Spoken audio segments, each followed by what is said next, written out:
സ്വാഗതം എല്ലാവർക്കും. നമ്മുടെ സൈക്കോളജിയിലെ ഏറ്റവും പ്രധാനപ്പെട്ട കുറച്ച് ചോദ്യങ്ങളാണ് ചർച്ച ചെയ്യുന്നത്. നമ്മൾ കഴിഞ്ഞ ദിവസങ്ങളൊക്കെ ചെയ്ത് പരിചയപ്പെട്ട ചോദ്യങ്ങൾ തന്നെയാണ് നമ്മളിപ്പോൾ നോക്കുന്നത്. അപ്പോൾ നിങ്ങൾ പഠിച്ച കാര്യങ്ങളൊക്കെ നിങ്ങൾക്ക് പെട്ടെന്ന് ഓർമ്മയിൽ വരുന്നുണ്ടോ എന്നുള്ളത് നിങ്ങൾ എന്ത് ചെയ്യുക, ഈ ഓരോ ക്വസ്റ്റ്യൻസ് കാണുമ്പോഴും നോക്കുക. ഓക്കെ, ചെക്ക് ചെയ്യുക. ഓരോ ക്വസ്റ്റ്യൻ ആയിട്ട് നമുക്ക് നോക്കാം. ഫസ്റ്റ് ക്വസ്റ്റ്യൻ ഇങ്ങനെയാണ്, ഏറ്റവും പ്രധാനപ്പെട്ട ചോദ്യമാണ്. ഒരു കുട്ടിയുടെ ചില പ്രത്യേകതകളാണ് ചുവടെ നൽകിയിരിക്കുന്നത്.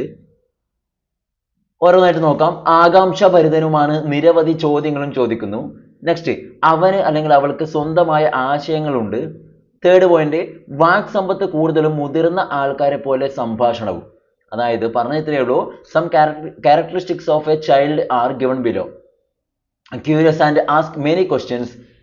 Has his or her own ideas. And third point, has enough vocabulary and converse like grown-ups.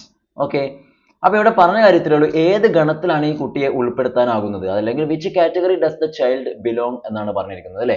അപ്പോൾ ഈ പറഞ്ഞ 3 പോയിന്റുകൾ വായിച്ച് മനസ്സിലാക്കിയിട്ട് ഈ പറഞ്ഞ കുട്ടി ഈ തന്നിരിക്കുന്ന ഏത് കാറ്റഗറിയിലാണ് വരുക എന്നാണ് ചോദിച്ചിരിക്കുന്നത്. ഓപ്ഷൻസ് നോക്കിയേ, കൃത്യമായിട്ട് നോക്കിയേ. ഹൈപ്പർ ആക്റ്റീവ്, പ്രതിഭാശാലി അല്ലെങ്കിൽ ഗിഫ്റ്റഡ് ചൈൽഡ്, നെക്സ്റ്റ് മന്ദപഠിതാവ് or slow learner, and option D സാധാരണ കുട്ടി അല്ലെങ്കിൽ നോർമൽ ചൈൽഡ് എന്നാണ് വരിക. ഓക്കെ, അപ്പോൾ ഈ പറഞ്ഞ 4 കാര്യങ്ങൾ വെച്ചിട്ട് നമുക്ക് ഈ കുട്ടിയെ ഏത് ഗണത്തിലാണ് നമുക്ക് പെടുത്താൻ പറ്റുക, ഏത് കുട്ടിയെ ഏത് ടൈപ്പിലുള്ള കുട്ടിയുടെ പിന്നെ പ്രത്യേകതകളായിരിക്കും നമുക്ക് ഇവിടെ തന്നിട്ടുണ്ടാവുക. നോക്കിയേ, ആകാംക്ഷാഭരിതനാണെന്നൊക്കെ പറഞ്ഞാൽ നമുക്ക് ഒരിക്കലും എന്ത് ചെയ്യാൻ പറ്റില്ല, സാധാരണ കുട്ടികളെ മന്ദപഠിതാവെന്നൊന്നും പറയാൻ പറ്റില്ല അല്ലെ. അവൾക്ക് സ്വന്തമായ ആശയങ്ങളുണ്ട്, വാക് സമ്പത്ത് കൂടുതലാണ്, മുതിർന്ന ആൾക്കാരെ പോലെ കൃത്യമായിട്ട് സംസാരിക്കുന്നൊക്കെ പറഞ്ഞാൽ യാതൊരു സംശയം ഉണ്ടാകാൻ പാടില്ല. അത് നമുക്ക് ഇവിടെ ഏറ്റവും വരാൻ സാധ്യതയില്ല. നമ്മൾ ഏറ്റവും പിന്നെ കൂടുതൽ നമ്മൾ ആൻസർ ആയിട്ട് പറയുന്നത് പ്രതിഭാശാലികളാണ് കേട്ടോ. പ്രതിഭാശാലി അഥവാ ഗിഫ്റ്റഡ് ചൈൽഡ് എന്നുള്ളതാണ് ഇവിടെ ആൻസർ ആയിട്ട് നമ്മൾ പറയുക. ക്ലിയർ? പ്രതിഭാശാലിയുടെ ലക്ഷണങ്ങളാണ് ഈ കൊടുത്തിരിക്കുന്നതെന്നാണ് പറയുന്നത്. ഓക്കെ, ആകാംക്ഷാഭരിതനുമാണ്, നിരവധി ചോദ്യങ്ങളും ചോദിക്കുന്നൊക്കെ പറയുന്നത് പ്രതിഭാശാലിയുടെ ലക്ഷണങ്ങളാണ്. നെക്സ്റ്റ്, വളർച്ചയുടെ തോത് ശൈശവത്തിൽ വളരെ കൂടുതലായും കൗമാരഘട്ടത്തിൽ വളർച്ചയിൽ ചാട്ടവും കണ്ടുവരുന്നു. ഈ വസ്തുത ഏത് വികാസ തത്വവുമായി ബന്ധപ്പെട്ടിരിക്കുന്നു? നോക്കാം. Rate of growth is very infancy and shows a jump at teenage. Okay, very എന്നാണ്. Which principle of development is related to this fact? Question clear ആണെന്ന് വിചാരിക്കുന്നു. നെക്സ്റ്റ് ഓപ്ഷൻസ് നോക്കാം. വികാസം അനിശ്ചിതമാണ് ഓർ ഡെവലപ്മെന്റ് ഈസ് കണ്ടിന്യൂസ്. വികാസം ഗതി നിയമം പാലിക്കുന്നു അല്ലെങ്കിൽ ഡെവലപ്മെന്റ് ഈസ് ഡയറക്ഷണൽ. നെക്സ്റ്റ്, വികാസം രേഖീയമല്ല മറിച്ച് ചാക്രികമാണ്. അതായത് development is not linear but spiral. And option D, വികാസം പാരമ്പര്യത്തെയും പരിസരത്തെയും ആശ്രയിച്ചിരിക്കുന്നു or development is the product of heredity and environment. പറഞ്ഞ കാര്യത്തിലേ ഉള്ളൂ. ഈ പറഞ്ഞ കാര്യങ്ങൾ വെച്ചുകൊണ്ട് ഇതിൽ ഏത് നമുക്ക് ഏതുമായിട്ട് കണക്ട് ചെയ്യാമെന്നാണ് ചോദിച്ചതാ. വളർച്ചയുടെ തോത് ശൈശവത്തിൽ വളരെ കൂടുതലായും കൗമാരഘട്ടത്തിൽ വളർച്ചയിൽ ചാട്ടവും കണ്ടിരുന്നു എന്നാണ്. ശൈശവത്തിൽ എന്തായാലും കൂടുതൽ തന്നെയാണ്. ഓക്കെ, വളർച്ചയുടെ തോത് കൂടുതൽ തന്നെയാണ്. കൗമാരത്തിൽ എത്തുമ്പോൾ എന്താണ് പെട്ടെന്ന് സ്പീഡ് അപ്പ് ചെയ്യുന്നു. അപ്പൊ ഇതിൽ ഏതാണ് നമുക്ക് പറയാൻ പറ്റുക? വികാസം അനിശ്ചിതമാണ്. ഈ കാര്യങ്ങളൊക്കെ പറയുന്നതിലും കുറച്ചും കൂടി നമുക്ക് ആപ്റ്റ് ആയിട്ട് ഇവിടെ വരുന്നത് ഓപ്ഷൻ സി ആണ്. അതായത് വികാസം രേഖീയമല്ല മറിച്ച് ചാക്രികമാണ് എന്നുള്ളതാണ് കേട്ടോ. ലീനിയർ അല്ല ബട്ട് സ്പൈറൽ, ആ രീതിയിലാണ് നമ്മുടെ വികാസം നടക്കുന്നതെന്നാണ് നമുക്ക് ഇവിടുന്ന് പറയാൻ പറ്റുന്നത്. ഓക്കെ, ഒരിക്കലും അത് ഒരൊറ്റ സ്ട്രെയിറ്റ് ആയിട്ട് ഒരേ ഡയറക്ഷൻ അല്ല പോകുന്നത്. ഓക്കെ, ആ കാര്യം മനസ്സിലാക്കി നോക്കുക. നെക്സ്റ്റ് ക്വസ്റ്റിലേക്ക് വരാം. ഓക്കെ, ഇതാ, ഭാഷ ഒരു വാചിക ചേഷ്ടയാണ്. മറ്റേതൊരു ചേഷ്ടയെയും പോലെ പ്രവർത്തനാനുബന്ധനം വഴി ഇത് സ്വായത്തമാക്കാം. ഈ ആശയത്തിന്റെ ഉപജ്ഞാതാവ് ആരാണ്? Language is a verbal behaviour. It can be achieved by operant conditioning as any other behaviour. This concept was proposed by. നിങ്ങൾ ഇവിടെ ഒന്നിനെ കുറിച്ചും ആലോചിക്കേണ്ട. ഓപ്പറന്റ് കണ്ടീഷനിങ് എന്ന് കേട്ടാൽ ഇത് ആരുമായി ബന്ധപ്പെട്ടിരിക്കുന്നു മാത്രമേ നിങ്ങൾ മനസ്സിലാക്കേണ്ടൂ. ഓക്കെ, ചേഷ്ടവാദവുമായി ബന്ധപ്പെട്ട കാര്യം തന്നെയാണ് ഇവിടെ പറയുന്നത്. അതിൽ പ്രവർത്തനാനുബന്ധനം അഥവാ ഓപ്പറന്റ് കണ്ടീഷനിങ് എന്ന് പറയുന്നത് ആരുമായി ബന്ധപ്പെട്ടിരിക്കുന്നു? ബന്ദൂര, സ്കിന്നർ, ബ്രൂണർ, വൈഗോസ്കി. ഒരാളും സംശയം ഉണ്ടാകാൻ പാടില്ല. ഓപ്പറന്റ് കണ്ടീഷനിങ് എന്ന് കേട്ടാൽ യാതൊരു ഡൗട്ടും വേണ്ട. ആൻസർ ഓപ്ഷൻ ബി ആണ്. BF സ്കിന്നർ ആണ്. ഓക്കെ, BF സ്കിന്നർ ആണ് എന്നുള്ള കാര്യം നിങ്ങൾ മനസ്സിലാക്കി വെക്കുക. ക്ലിയർ? അപ്പൊ ആ കാര്യം ഒന്ന് മനസ്സിലാക്കുക. ഭാഷ ഒരു വാചിക ചേഷ്ടയാണ്, വെർബൽ ബിഹേവിയർ ആണെന്നാണ് പറയുന്നത്. ഭാഷ, ലാംഗ്വേജ് മറ്റേതൊരു ചേഷ്ടയും പോലെ പ്രവർത്തനാനുബന്ധനം വഴി ഇത് സ്വായത്തമാക്കാൻ പറ്റുമെന്നാണ് അദ്ദേഹം അഭിപ്രായപ്പെട്ടത്. അപ്പൊ ഭാഷയെക്കുറിച്ച് ഇങ്ങനെ അഭിപ്രായപ്പെട്ടത് സ്കിന്നർ ആണെന്ന് മനസ്സിലാക്കുക. അടുത്ത ക്വസ്റ്റ്യൻ, ചുവടെ നൽകിയിരിക്കുന്നവയിൽ ശൈശവത്തിന്റെ സവിശേഷത അല്ലാത്തത് ഏത്? Okay, which of the following is not a characteristics of infancy? Okay, ശൈശവത്തിന്റെ സവിശേഷത അല്ലാത്തതാണ് ചോദിച്ചിരിക്കുന്നത്. നോക്കാം എന്തൊക്കെയാണ്. കണ്ണാടിയിൽ സ്വന്തം പ്രതിബിംബം കാണുമ്പോൾ ചിരിക്കുന്നു അല്ലെ, smiles at on image in mirror. Next, സ്വന്തം പേരിനോട് പ്രതികരിക്കുന്നു അല്ലെങ്കിൽ റെസ്പോൺസ് ടു ഓൺ നെയിം. അടുത്തത്, ഇഷ്ടവും അനിഷ്ടവും പ്രകടിപ്പിക്കുന്നു അല്ലെങ്കിൽ shows likes and dislikes. And option D, നീണ്ട കഥകൾ പറയുന്നു അല്ലെങ്കിൽ ടെൽസ് ലോങ് സ്റ്റോറീസ്. പറഞ്ഞ 4 കാര്യങ്ങൾ ഏതാ ശൈശവത്തിന്റെ സവിശേഷത അല്ലാത്തത് ഏതാണ്? ഒന്ന് ആലോചിച്ച് നോക്കിയേ. കൃത്യമായിട്ട് മനസ്സിലാക്കുക. എന്തായാലും ചെറിയൊരു കുട്ടിയാണെങ്കിൽ കണ്ണാടിയുടെ മുമ്പിൽ സ്വന്തം പ്രതിബിംബം കാണുമ്പോൾ ചിലപ്പോൾ ചിരിച്ചേക്കാം അല്ലെ, അത് correct ആണ്. നമുക്ക് ശൈശവത്തിന് ഒരു പ്രത്യേകമായിട്ട് പറയാം, ചിരിക്കാൻ സ്വാഭാവികമല്ലേ. നെക്സ്റ്റ്, സ്വന്തം പേരിനോട് പ്രതികരിക്കുന്നു, ശരിയാണ് അല്ലെ. സ്വന്തം പേര് പറയുമ്പോൾ അതിന് റിയാക്ട് ഒക്കെ ചെയ്യും, ശരിയാണ്. ഇഷ്ടവും അനിഷ്ടവും ഒക്കെ പ്രകടിപ്പിക്കുന്നു അല്ലെ, ലൈക്സ് ആൻഡ് ഡിസ്ലൈക്ക് അതൊക്കെ കുട്ടി കാണിക്കും, ശരിയാണ്. എന്നാൽ നീണ്ട കഥകൾ പറയുന്നു, അതെന്തല്ല. ശൈശവത്തിലുള്ള ചെറിയ കുട്ടികൾ എന്താ നിങ്ങൾക്ക് വലിയ കഥയെന്ന് പറഞ്ഞു തരുമോ അല്ലെ, എന്നാ പിന്നെ ഒരു കഥ തുടങ്ങാന്ന് പറഞ്ഞുകൊണ്ട് ഒരിക്കലും നമുക്ക് കഥയൊന്നും പറഞ്ഞു തരാൻ വേണ്ടി പോകുന്നില്ല അല്ലെ. അപ്പൊ അത് മനസ്സിലാക്കി വെക്കുക. എന്താണ് നീണ്ട കഥകൾ പറയുന്നു എന്ന് പറഞ്ഞാൽ ശൈശവത്തിന്റെ പ്രത്യേകമായിട്ട് പറയാനായിട്ട് പറ്റില്ല. അടുത്ത ക്വസ്റ്റ്യൻ, നെക്സ്റ്റ് ക്വസ്റ്റ്യൻ ഇങ്ങനെ വരുന്നത്, ലോകാരോഗ്യ സംഘടന നിർദ്ദേശിക്കുന്ന ജീവിത നൈപുണ്യങ്ങളിൽ ഉൾപ്പെടാത്തത് ഏതാണ്? Which of the following is not a life skill among those suggested by World Health Organization WHO? എന്നാ വരുക? സ്വയം അറിയുക അല്ലെങ്കിൽ സെൽഫ് അവയർനെസ്, ക്രിയാത്മക ചിന്ത ക്രിയേറ്റീവ് തിങ്കിങ്, ദമനം റിപ്രഷൻ, അതുപോലെ തന്നെ അനുതാപം എംപതി. ഈ 4 കാര്യങ്ങളാണ് അതിൽ ലോകാരോഗ്യ സംഘടന നിർദ്ദേശിക്കുന്ന ജീവിത നൈപുണ്യങ്ങളിൽ ഉൾപ്പെടാത്തത് ഏതെന്നാണ് ചോദിച്ചത്. ജീവിത നൈപുണ്യങ്ങളിൽ ഉൾപ്പെടാത്തത് ഏത് എന്ന് ചോദിച്ചിട്ടുണ്ട്. അപ്പൊ ആൻസർ നമുക്ക് പറയാൻ പറ്റുന്നത് ഏതാണ്? കറക്റ്റ് ആൻസർ വരുന്നത് ലോകാരോഗ്യ സംഘടനയുമായി ബന്ധപ്പെട്ട് പറയുമ്പോൾ വരുന്നത് ഓപ്ഷൻ സി ആണ്, ദമനമാണ് കേട്ടോ. ദമനം എന്തല്ല ഒരു ജീവിത നൈപുണ്യമായിട്ട് നമുക്ക് പറയാൻ പറ്റില്ല. അല്ല, ബാക്കിയുള്ളത് സെൽഫ് അവയർനെസ് ആയാലും ക്രിയേറ്റീവ് തിങ്കിങ് ആയാലും എംപതി ഒക്കെ എന്ത് ഒരു ലൈഫ് സ്കില്ലായിട്ട് നമുക്ക് പറയാം. ഓക്കെ, എന്നാൽ ദമനം അല്ലെങ്കിൽ റിപ്രഷൻ എന്തല്ല ഒരു ലൈഫ് സ്കില്ലൊന്നല്ല. ഓക്കെ, നെക്സ്റ്റ്, ചുവടെ നൽകിയിരിക്കുന്ന പഠനവക്രം സൂചിപ്പിക്കുന്നത് എന്താണ്? The learning curve given below is indicates. എന്താണ്? 4 ഓപ്ഷൻ തന്നിട്ടുണ്ട്. അപ്പൊ നിങ്ങൾ ആ ലേണിംഗ് കർവ് നല്ല ഡീറ്റെയിൽ ആയിട്ട് മനസ്സിലാക്കി വെക്കുക, അന്ന് നമുക്ക് ആൻസറിലേക്ക് എത്താനായിട്ട് പറ്റും. ഇവിടെ നോക്കിയേ, ഒരു ഭാഗത്ത് സമയം ടൈം തന്നിട്ടുണ്ട്, അതുപോലെ മറ്റേ ഭാഗത്ത് തന്നിട്ടുണ്ട് പഠനത്തിന്റെ തോത് അല്ലെങ്കിൽ റേറ്റ് ഓഫ് ലേണിംഗ്. ഓക്കെ, ഇവിടെ സമയമാണ്, ഇവിടെ റേറ്റ് ഓഫ് ലേണിംഗ് ആണ് തന്നത്. നിങ്ങൾക്ക് അതിന് കൃത്യമായിട്ട് മനസ്സിലാക്കി ഇവിടുന്ന് പറയാൻ പറ്റുന്ന ഒരു കാര്യമുണ്ട്. സമയം ഇങ്ങോട്ട് പോകുന്നതോറും എന്തായാലും കൂടിയാണ് വരിക അല്ലെ. അതുപോലെ തന്നെ മുകളിലേക്ക് പോകുന്നതോറും നമ്മുടെ പഠനത്തിന്റെ ആ ഒരു തോത് കൂടി വരുവാണ്.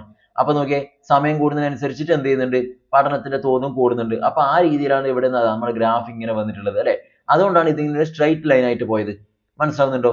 അപ്പൊ പഠനത്തിന്റെ ടൈമിന് അനുസരിച്ച് എന്തുണ്ട്, പഠനത്തിന്റെ റേറ്റ് അല്ലെങ്കിൽ തോതും കൂടി വരുന്നുണ്ട് എന്നുള്ള കാര്യമാണ് നമുക്ക് ഇവിടുന്ന് മനസ്സിലാക്കേണ്ടത്. അപ്പൊ ആൻസർ എന്താ വരുക? ഓപ്ഷൻ നോക്കിയേ, പഠനത്തിന്റെ പുരോഗതി തുടർച്ചയായി കൂടിക്കൊണ്ടിരിക്കുന്നു അല്ലെങ്കിൽ progress of learning is increasing continuously. Option B, പഠന പുരോഗതി കുറഞ്ഞുകൊണ്ടിരിക്കുന്നു അല്ലെങ്കിൽ പ്രോഗ്രസ് ഓഫ് ലേണിംഗ് ഡിക്രീസസ്.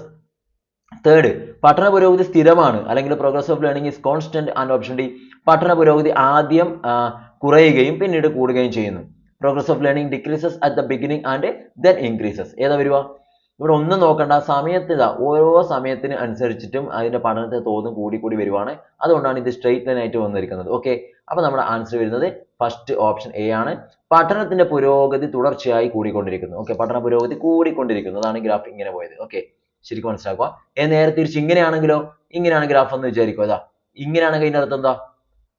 അതായത് സമയം ഇങ്ങനെ കൂടി വരുന്നുണ്ടെങ്കിലും പഠനം എന്തില്ല, പഠനത്തിന്റെ തോത് ഈ ഒരു പോയിന്റിൽ തന്നെ നിൽക്കുവാണ്. ഓക്കെ, അത് സ്ട്രെയിറ്റ് ആയിട്ട് ഇങ്ങനെ പോവാണ്. ഇത് സ്റ്റഡിയാണ്, അവിടെ പഠന പുരോഗതിയിൽ യാതൊരു മാറ്റവും ഉണ്ടാവുന്നില്ല. ഓക്കെ, ഒരേ രീതിയിൽ ഇങ്ങനെ പോവാണ്. പക്ഷെ ഇവിടെ അങ്ങനെയല്ല, നേരെ തിരിച്ചിട്ടാണ് പഠന പുരോഗതി കൂടി വരുന്നത് തുടർച്ചയായിട്ട്. നെക്സ്റ്റ്, വ്യക്തിത്വത്തിന്റെ ചലനാത്മകത, വ്യക്തിത്വ ഘടന, മനോലൈംഗിക വിദ്യാഭ്യാസം. ഓക്കെ, മനോലൈംഗിക വിദ്യാഭ്യാസ സങ്കല്പങ്ങൾ എന്നിവ ഏത് മനഃശാസ്ത്ര സമീപനത്തിലുള്ളതാണ്?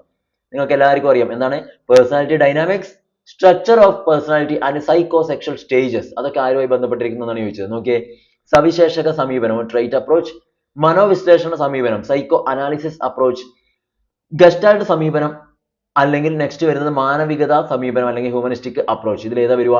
കൃത്യമായിട്ട് പറയാൻ പറ്റുന്ന ഏതാണ്? യാതൊരു ഡൗട്ടും വേണ്ട, ഇവിടെ സൈക്കോ സെക്ഷൽ ഡെവലപ്മെന്റ് അല്ലെങ്കിൽ സ്റ്റേജസ് ഒക്കെ നമ്മൾ പഠിച്ചാണ്. Okay, oral stage, anal stage എന്നൊക്കെ പറഞ്ഞുകൊണ്ട് നിങ്ങൾ പഠിച്ച ഫോളിക് സ്റ്റേജ് എന്നൊക്കെ പഠിച്ച് നിങ്ങൾ പഠിച്ച ആരുമായിട്ടാണ്?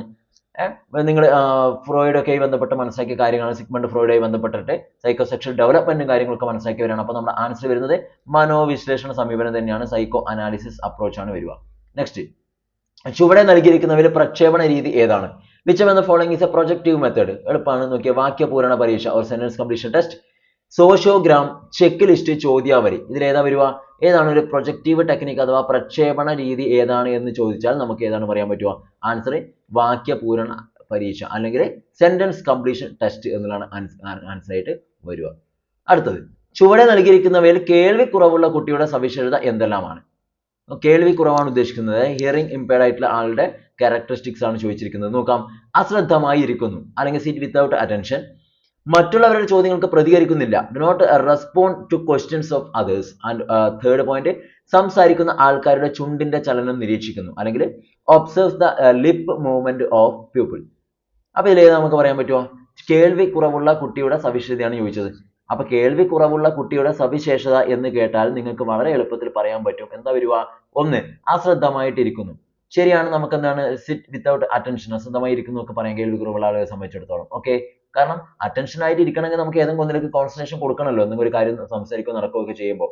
അപ്പൊ ഇവിടെ അങ്ങനെയൊന്നും സംഭവിക്കുന്നില്ല, കുട്ടിക്കൊന്നും കേൾക്കുന്നില്ല. സോ നമുക്ക് അശ്രദ്ധമായി ഇരിക്കുന്നു എന്ന് പറയുമ്പോൾ പറയാം, ശരിയാണ്. നെക്സ്റ്റ്, മറ്റുള്ളവരുടെ ചോദ്യങ്ങൾക്ക് പ്രതികരിക്കുന്നില്ല. സ്വാഭാവികം അല്ലെ, കേൾവി കുറവാണല്ലോ. അതാണ് നമ്മൾക്ക് ഇവിടെ കുട്ടിയുടെ കാര്യം എന്ന് പറയുന്നത്. നെക്സ്റ്റ്, സംസാരിക്കുന്ന ആൾക്കാരുടെ ചുണ്ടിന്റെ ചലനം നിരീക്ഷിക്കുന്നു. ശരിയാണ്. സംസാരിക്കുമ്പോൾ അത് കുട്ടിക്ക് നേരിട്ട് കേൾക്കുന്നില്ല, പക്ഷെ അവരുടെ ചുണ്ടിന്റെ ആ ഒരു മൂവ്മെന്റ്, ലിപ് മൂവ്മെന്റ് കൃത്യമായിട്ട് ഒബ്സർവ് ചെയ്ത് എന്താ പറയുന്നതിലെ കുട്ടിക്ക് എളുപ്പം മനസ്സിലാക്കി എടുക്കാൻ പറ്റും. ഇതും വരും. എന്ന് വെച്ചാൽ 1, 2 and 3 ആൻസർ ആണ്. ഓപ്ഷൻ സി ആണ് കറക്റ്റ് ആൻസർ കേട്ടോ. 1, 2, 3 എല്ലാം ശരി തന്നെയാണ്. ഓക്കെ, അടുത്തത്, പ്രക്രിയ ആവർത്തിക്കുന്നതിലൂടെ ചോദകവും പ്രതികരണവും തമ്മിലുള്ള ബന്ധം ദൃഢമാകും. ഇത് ഏത് നിയമവുമായി ബന്ധപ്പെട്ടിരിക്കുന്നു എന്നാണ് ചോദിച്ചത്. By repeating the process, the relation between stimulus and response strengthens.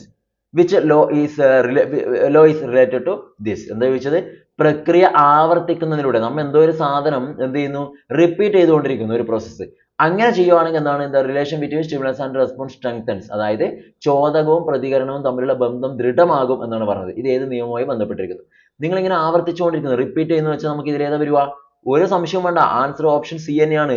Okay, അഭ്യാസ നിയമമാണ്, അല്ലെങ്കിൽ ലോ ഓഫ് എക്സസൈസ് ആണ്. അങ്ങനെ നമ്മൾ കൃത്യമായിട്ട് ഇങ്ങനെ റിപ്പീറ്റ് ചെയ്ത് പോകുമ്പോൾ നമുക്ക് എന്ത് ചെയ്യാൻ പറ്റും? ആ ഒരു ചോദക പ്രതികരണം അല്ലെങ്കിൽ സ്റ്റിമുലസ് റെസ്പോൺസ് എന്ന് പറയുന്നത് അവിടെ ദൃഢമായിട്ടുണ്ടാവും. ഓക്കെ, നമ്മൾ എന്താണ് ഉദ്ദേശിക്കുന്നത് അതിന്റെ റിസൾട്ട് നമുക്ക് കിട്ടും. ക്ലിയർ? അതുകൊണ്ടാണ് ഈ ലോ ഓഫ് എക്സസൈസ് അഥവാ റിവിഷൻ, പീരിയോഡിക് റിവിഷൻ ഒക്കെ നടത്തണം എന്ന് പറയുന്നത് അതുകൊണ്ടാണ്. അങ്ങനെ നമ്മൾ കൃത്യമായി പീരിയോഡിക്കായിട്ട് ഇതൊക്കെ ചെയ്യുവാണെങ്കിൽ എല്ലാ കാര്യങ്ങളും നമ്മുടെ മൈൻഡിൽ തന്നെ ഉണ്ടാവും എന്നാണ് ഇവിടെ പറഞ്ഞു വരുന്നത്. ഓക്കെ, അപ്പൊ ഇത്രയാണ് 10 ചോദ്യങ്ങളാണ് ഉൾപ്പെടുത്തിയത്. അപ്പൊ നിങ്ങൾക്ക് എന്തായാലും ഇത് കേട്ട് പരിചയപ്പെട്ട ചോദ്യങ്ങൾ തന്നെയായിരിക്കും. അത്യാവശ്യം നിങ്ങൾക്ക് എല്ലാവർക്കും എല്ലാം കിട്ടിയിട്ടുണ്ടാവും. അപ്പൊ എന്തെങ്കിലും കിട്ടാനുണ്ടെങ്കിൽ ജസ്റ്റ് ഒന്ന് മനസ്സിലാക്കി മാത്രം വെക്കുക. ഓക്കെ, എന്താണ് നമുക്ക് ക്വാളിഫൈ ചെയ്യേണ്ട മാർക്കൊക്കെ എന്തായാലും കിട്ടും, ഷുവർ ആയിട്ടും കിട്ടും. അപ്പൊ നമ്മുടെ ലക്ഷ്യം 120 തന്നെയാണ്, 120+ തന്നെയാണ് നമ്മുടെ എയിം എന്ന് പറയുന്നത്. അപ്പൊ നിങ്ങൾ എന്ത് ചെയ്യുക, ഇന്നത്തെ ഒരു സെഷൻ ഇഷ്ടപ്പെട്ടാൽ തീർച്ചയായിട്ടും ലൈക്ക് ചെയ്യാം, ഷെയർ ചെയ്ത് കൊടുക്കാം ഫ്രണ്ട്സ് ഒക്കെ ഉണ്ടെങ്കിൽ. ഓക്കെ, അവസാന നിമിഷമാണ്, പരമാവധി കാര്യങ്ങളൊക്കെ മനസ്സിലാക്കുക. പിന്നെ ഇനി ലാസ്റ്റ് ടൈമാണ്. PDF മെറ്റീരിയൽ ഒക്കെ നിങ്ങൾക്ക് ആവശ്യമുണ്ടെങ്കിൽ, ഇതുപോലുള്ള ഒരുപാട് ക്വസ്റ്റ്യൻസ് വായിച്ച് മനസ്സിലാക്കാൻ ടൈം ഉണ്ടെങ്കിൽ നിങ്ങൾക്ക് വേണമെങ്കിൽ അത് പർച്ചേസ് ചെയ്യാൻ ഡീറ്റെയിൽസ് നെക്സ്റ്റ് കൊടുത്തേക്കാം. Okay, thank you.